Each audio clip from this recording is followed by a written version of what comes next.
Nobody actually pulls it off. You've done the math at least once, probably late at night on your phone's calculator, right after a shift that left you wondering how many more of those you have left in you. Take your annual spending and multiply it by 25. Then you stared at that number for 4 seconds and closed the app, because either it was impossible, or it was possible, which somehow felt worse. Possible just means it's a question of what you're willing to hand over, and for how long. I'm Yank, and today we're covering every major strategy for retiring early: lean, fat, coast, barista, geographic arbitrage, real estate, and a government loophole almost nobody talks about. Underneath every one of them is the same equation wearing a different costume. Marisol books surgeries outside Dayton and lives on $61,000 a year.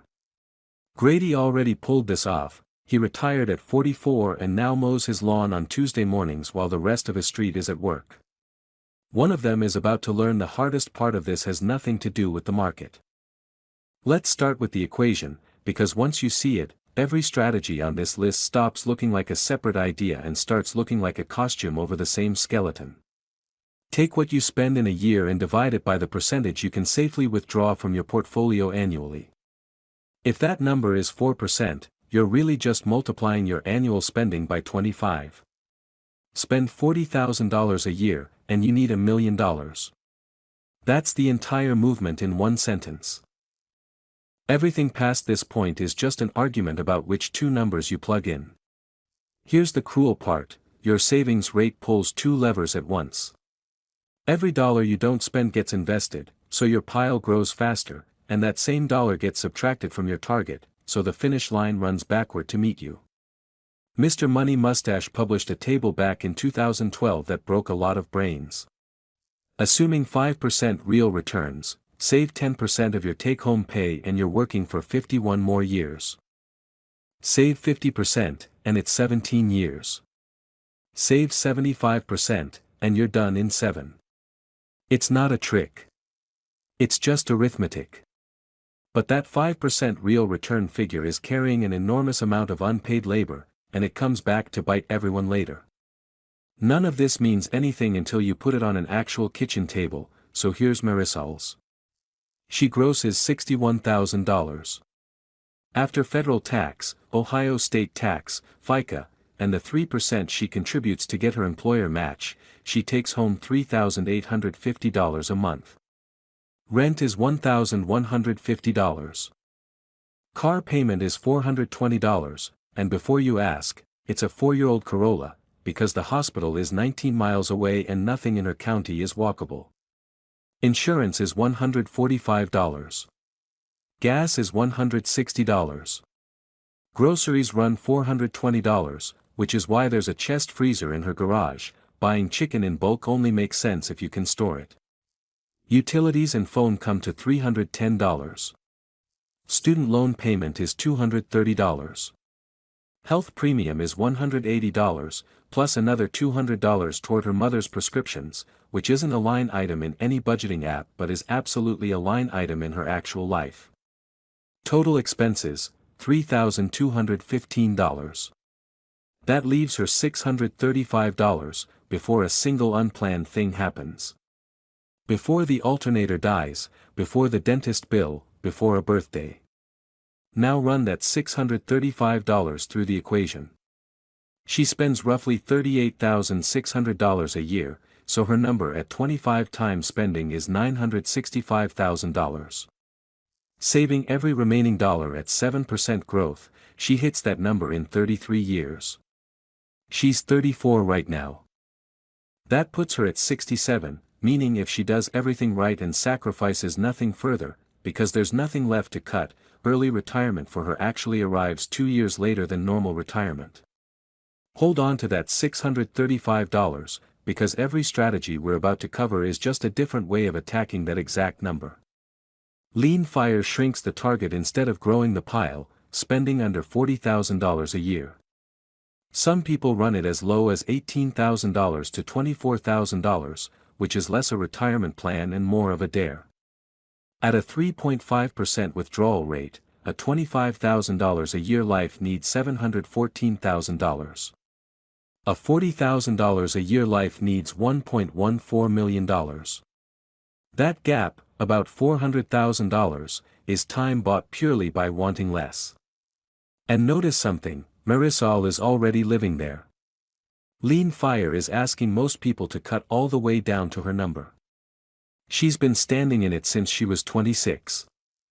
For her, it isn't a strategy, it's just a description of her life. Fat Fire is the opposite, over $100,000 a year in spending, with a minimum of $2.5 million saved. You don't get there through frugality, you get there through income. Chubby Fire sits in the middle, where you can retire early and still replace a transmission without holding a family meeting about it. Coast Fire is criminally underrated, and it brings in Colton, 38 years old, sells software in Austin, makes $240,000 a year, and has a spreadsheet named after the exact date he plans to quit. He's optimized for a date instead of a life, and I say that with real affection, because I've absolutely been that guy. Here's the idea, you front-load your savings hard, then stop contributing entirely and let compounding finish the job while you keep a job that only needs to cover your current cost of living. You're not retired, you're just done saving forever.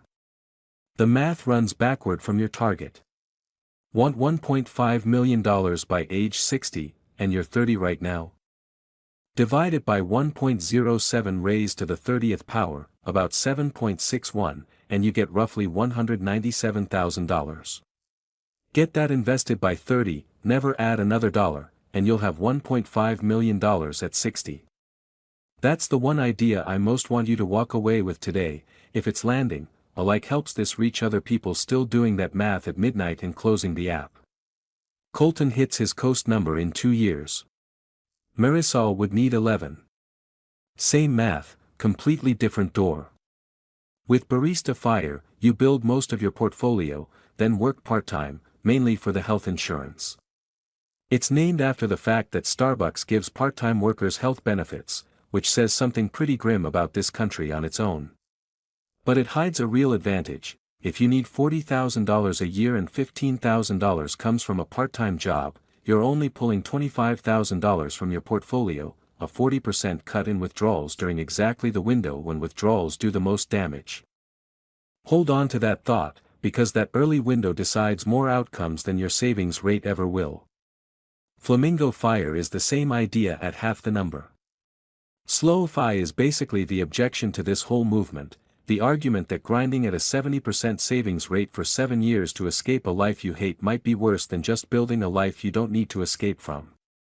It's harder to put in a spreadsheet, but I don't think it's wrong. Okay, those are the versions you can run with a normal job. Now here are the 4 that require you to change something structural about your life, and this is where Marisol's $635 finally starts to move. Geographic arbitrage attacks the denominator directly, swinging your number by 30% to 70%. A lifestyle that costs $90,000 in Seattle can cost $45,000 across much of the Midwest. This is the one lever that genuinely moves the needle for Marisol, which is why she keeps a Zillow tab open on a town in Tennessee she's never actually visited. Cut her rent by $350, drop the state income tax, and her $635 surplus becomes $1,100, pulling her 33-year timeline down to 22. The catch is paperwork. Go international and you're dealing with proof of passive income, tax treaties, residency requirements, and day counts. Geo arbitrage is real, it just isn't a vibe. It's a filing cabinet. Real estate is probably where you think the real shortcut lives, and back in 2021, it kind of did. Not anymore. With mortgage rates near 6.4% and investment property loans near 8%, properties that used to clear the old 1% rule now bleed cash every month. House hacking still works, though, for a boring reason: you buy a duplex, rent out the other half. And you haven't really added income so much as deleted your largest expense. For Marisol, that nearly triples her monthly surplus without earning a single additional dollar. Dividend investing is the emotional strategy, building a portfolio that throws off enough income that you never have to sell a share. Cut her rent by $350, drop the state income tax, and her $635 surplus becomes $1,100, pulling her 33-year timeline down to 22. The catch is paperwork. Go international and you're dealing with proof of passive income, tax treaties, residency requirements, and day counts. Geo arbitrage is real, it just isn't a vibe. It's a filing cabinet. Real estate is probably where you think the real shortcut lives, and back in 2021, it kind of did. Not anymore. With mortgage rates near 6.4% and investment property loans near 8%, properties that used to clear the old 1% rule now bleed cash every month. House hacking still works, though, for a boring reason: you buy a duplex, rent out the other half. And you haven't really added income so much as deleted your largest expense. For Marisol, that nearly triples her monthly surplus without earning a single additional dollar. Dividend investing is the emotional strategy, building a portfolio that throws off enough income that you never have to sell a share.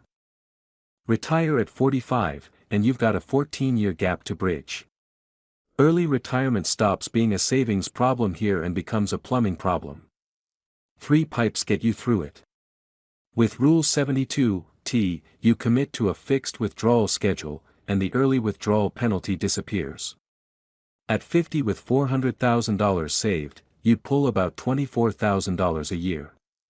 But break the schedule early, and the IRS retroactively penalizes every single distribution you ever took, with interest. The Roth conversion ladder is the elegant option. You convert traditional retirement money into a Roth account each year, pay the tax on it, wait 5 tax years, and that converted principal comes out clean.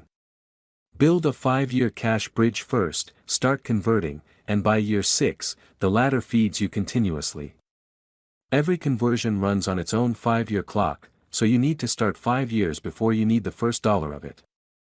And simplest of all, your direct Roth contributions can come out anytime, tax-free and penalty-free, not the earnings, just what you personally put in. That's the most flexible money you own, and you probably didn't even realize it was sitting there. Which brings us back to Grady, who ran every one of those pipes correctly, then opened an envelope one January. He's sitting at the kitchen table, coffee gone cold, holding a renewal notice saying his health insurance now costs more than his mortgage did, not his current mortgage, his old one, back when he still had one. Because if you retire before 65, you're buying your own health insurance every single year until Medicare kicks in. That was survivable while enhanced subsidies kept marketplace plans cheap. Those subsidies expired on January 1, 2026. The House passed a 3-year extension. The Senate hasn't moved on it, and the subsidy cliff came right back. Here's what a cliff actually means: at 400% of the federal poverty level, one more dollar of income doesn't shrink your subsidy gradually, it deletes it completely, all at once. A 60-year-old couple sitting just over that line is now looking at roughly $22,600 a year in premiums. About 4 million people are projected to lose coverage because of it.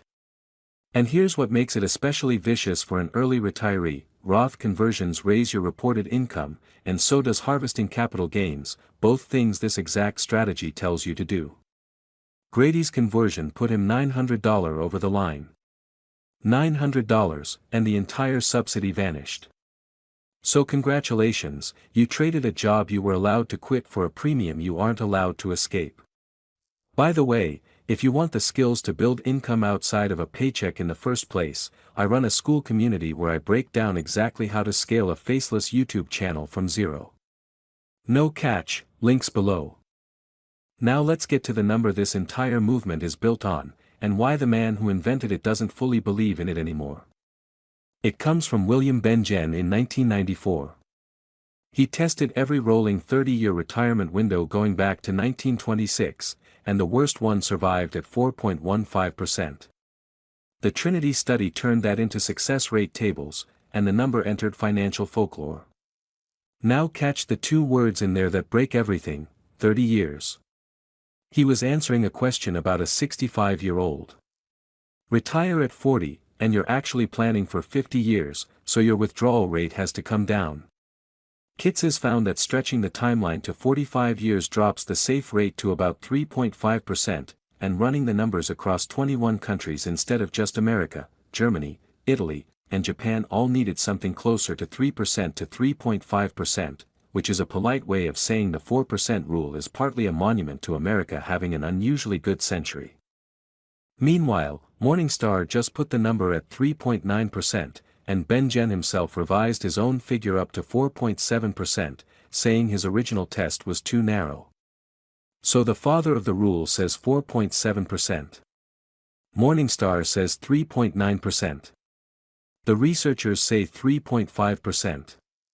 On $1 million, that's a $12,000 a year disagreement about the most important number you'll ever choose. But here's what matters even more, and it's the window I told you to remember earlier: sequence of returns risk. You and I could earn the exact same average return over 20 years and end up in completely different financial universes, purely based on the order those returns happen to show up in. If your first 3 years of retirement are bad ones, you're selling shares into a decline just to fund your life, permanently shrinking the base that needs to recover later.